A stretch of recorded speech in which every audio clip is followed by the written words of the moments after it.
So now that we have an understanding of what variables are, let's move on to the second type in PHP, which are strings. Now we've already been using strings without even knowing it. Hello world is a string. Let's create a new file where we can learn to work with these.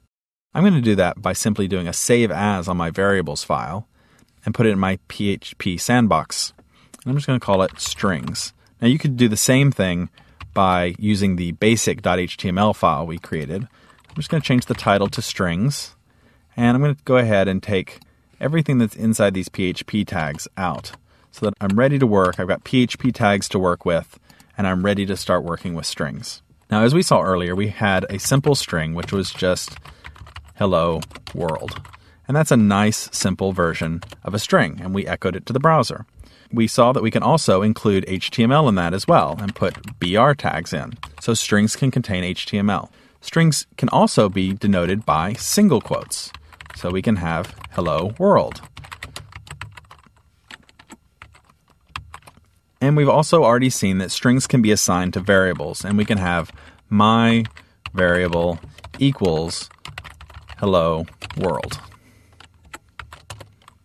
If we want to echo that back, we can actually call the variable name instead of calling the string, and it will refer to the string that we've created. We can also work with that in other ways if we wanted to say echo my variable and concatenate it with something like again.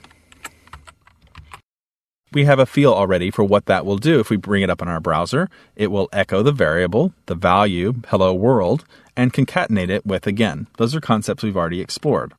But now, let's take a look at something new. And I'm going to go ahead and just start a new PHP block here, just so we can have some delineation between the two. And I'm going to take that my variable that we just created up above, and I'm going to echo it directly into a string. I'm going to do that by using double quotes and then the $, my variable, and then space again. Now, take a look at that. I've actually got the variable inside the double quotes. And if we go ahead and bring that over into our browser and load that page up, we've now changed it to a new page, which is strings.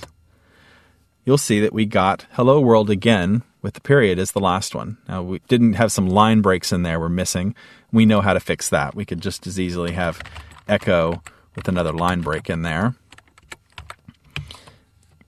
And I'll go ahead and put it on a new line. We know that doesn't matter, but we want to have readable code, so I'm going to go ahead and drop it down to a new line.